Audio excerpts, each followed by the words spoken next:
We are approaching 2 months of Israel's current massacre of the Gaza Strip. The bombing campaign has left over 16,000 Palestinians dead, 7,000 of whom are children. The IDF strikes have damaged or destroyed an estimated 2/3 of all Palestinian homes and displaced an estimated 90% of the Gazan population, which is over 1.7 million people. This is being referred to by many as the New Nakba, referencing the 1948 ethnic cleansing of Palestinians upon which the settler colonial state of Israel was founded. The IDF simply cannot stop committing war crimes, such as the targeted killings of journalists and their families, the use of white phosphorus on densely populated areas, and repeated airstrikes knowingly made against civilian targets. For the United States, this genocide is a beautiful and good thing. So good, in fact, that they're sending Israel some more bombs to help out. And isn't that nice? 'Tis the season of giving, after all. Despite calls for Israel to limit civilian casualties and blatant lies that they're even trying to do that, they aren't. Our country does not care about killing kids. Not when Israel does it, and not when the kids are Palestinian. At this point in the genocide, 2 months in, that fact should be overwhelmingly clear. If it isn't, I don't know what to tell you, man. A 7-day ceasefire began last week after exchange negotiations were agreed upon between Hamas and Israel. Israeli hostages taken during the October 7th terror attacks were exchanged for Palestinian prisoners. The Palestinian prisoners were mostly children, many of whom were being held without charges, destined to end up in Israeli military courts, which have a near 100% conviction rate. Sort of like,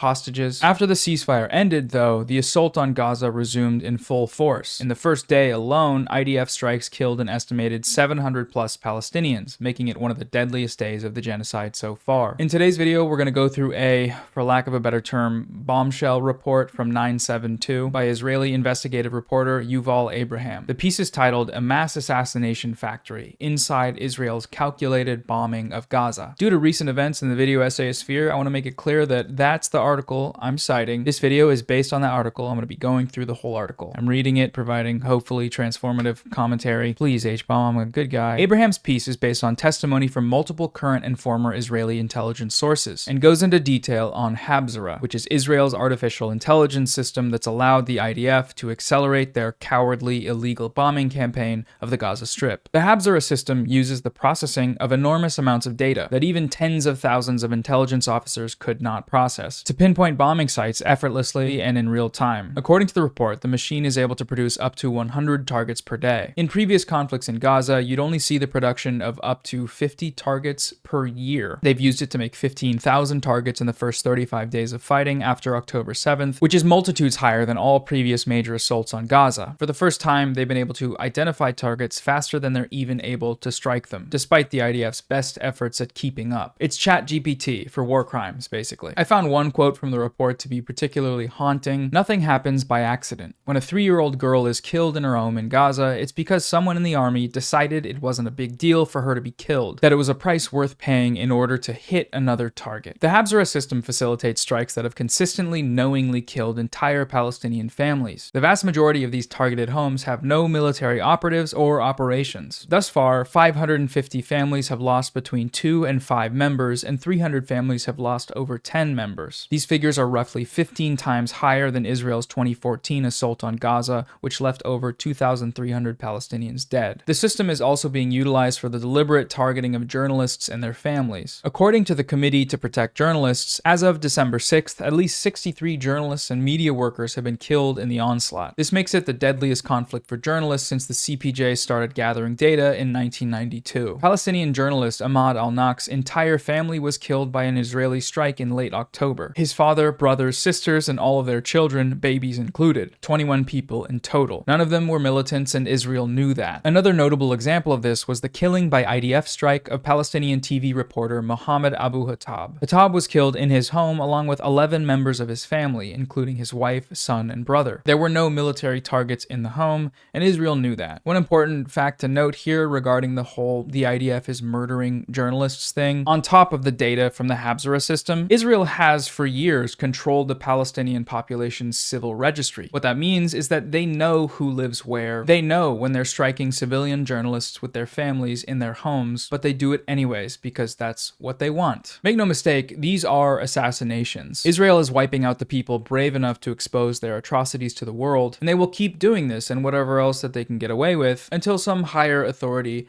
punishes them. Will that happen? I don't know, but I hope so. The settler colonial state has a long history of suppressing journalism, especially when they start ramping up the war crimes, the latest iteration of this being internet blackouts, which specifically targets the harrowing coverage of this genocide that we've seen on social media, so none of this should be a surprise. One crucial element of the Habsora system is its use of designating what the IDF calls power targets. Power targets are specified as being not distinctly military targets. This category is composed of high-rise office buildings, private residences, and other larger civilian infrastructure. The initially stated goal in attacking these power targets was collective damage to Palestinian civil society, to inflict psychological damage on the civilian population in an effort to pressure Hamas into submission. The power target designation was first employed during the 2014 assault on Gaza, also known as Operation Protective Edge. Most notably, the bombing of the Al Jalal Tower, a building housing media outlets Al Jazeera, the Associated Press, and AFP. Since then, however, it seems that the IDF has shifted tactics in how they deal with power targets. While in previous operations these strikes were not necessarily intended to kill large numbers of civilians, they still did, of course, but the IDF used warning systems to evacuate civilian targets before striking them. Such an evacuation took place at the Al Jalal Tower, which, despite the illegal and completely unjustified destruction of the building, the attack did result in 0 casualties thanks to the evacuation order. In the current conflict, though, this same category of target is still being struck, but often without the use of evacuation warnings. Innocent people are still inside these buildings when the bombs drop,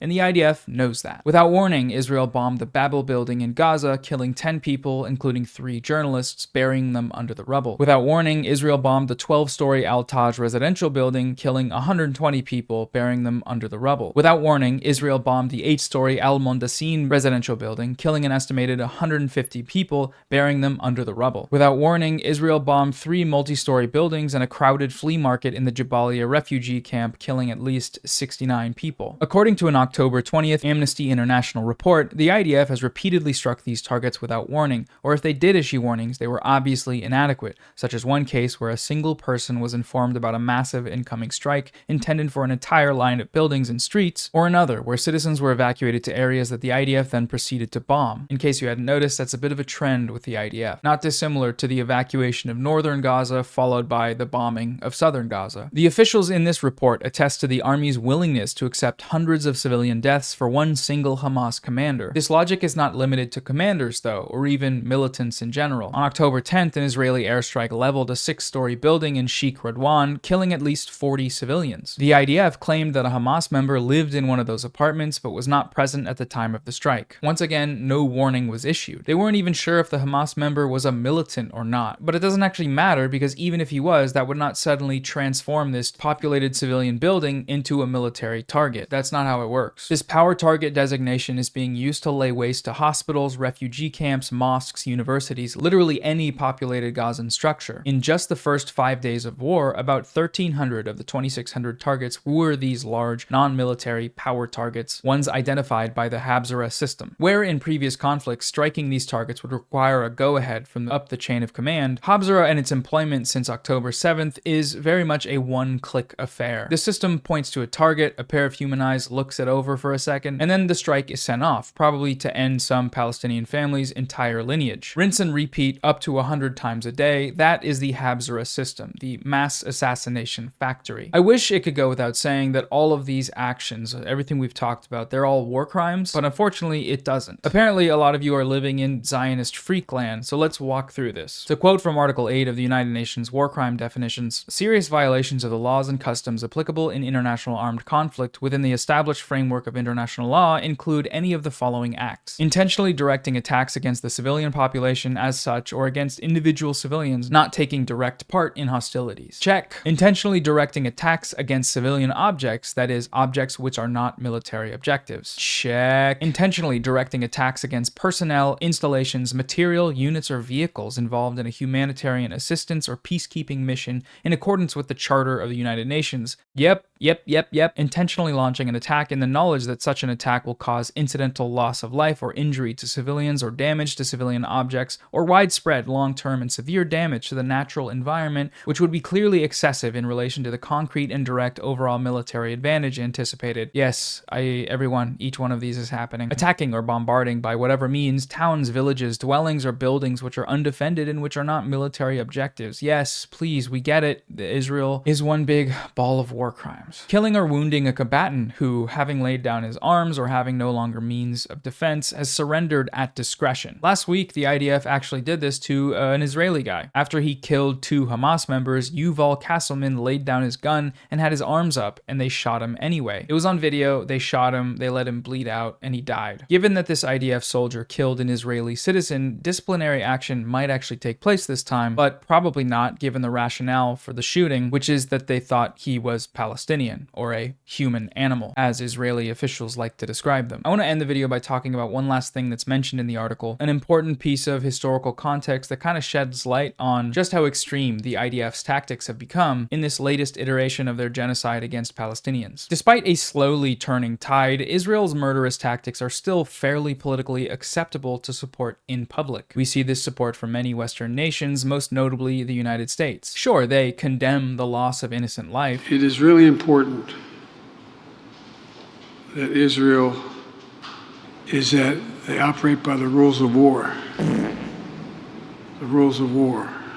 And there are rules of war. Oh, wow, really? Okay, well, you should tell Israel that probably. That'd be a good idea, since they keep breaking all of them. But that condemnation rings hollow when they're the ones supplying the bombs, the money, and the propagandistic support. When they're the ones affirming Israel's right to defend itself. Israel has a right to defend itself. Which has literally always meant killing innocent Palestinians. However, this open refusal to acknowledge Israel's many war crimes wasn't always so normal and cool. Come on, it's cool. Everybody's doing it. All the cool kids are doing it. In 2002, the IDF killed the leader of Hamas, Saleh Shahad, in a missile attack. The attack also killed 14 civilians, including 8 children and Shahad's wife and 14-year-old daughter. For the loss of these innocent lives, the attack received widespread condemnation from other Middle Eastern nations, Western Europe, and even the United States. Upon seeing this pushback, Ariel Sharon, Israel's prime minister at the time, eventually expressed regret over the attack for the collateral damage caused. Even the IDF apologized. Unfortunately, along with him, died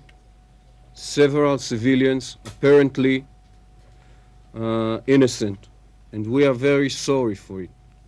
We didn't hope for such results. They did follow the apology up with a reminder of their right to self-defense, of course, because that's what self-defense is, right? Dropping a bomb on 10 kids. But still, a mere acknowledgement of their own obviously evil actions. This is so alien to the IDF that exists today. Right now, what we're seeing is that same thing. Civilians murdered, women and children, but hundreds of times over the amount of that 2002 strike, and no apologies here. No, the opposite, actually. Unrelenting cries for more. Israeli officials openly thirsting for the blood of more innocent Palestinians. The furthest right of them complaining to Netanyahu that he's not spilling it fast enough. It is truly wild to see. Right now, if Netanyahu said anything close to what Sharon said in 2002, we are very sorry for it. Habsora would have him reduced to a red mist within minutes. The times have changed. Israel continues to push the boundaries of what crimes against humanity a state can commit, and as long as the United States stand at the ready, bombs in hand, who knows how far they will go, what sort of evils they might normalize in front of the entire world.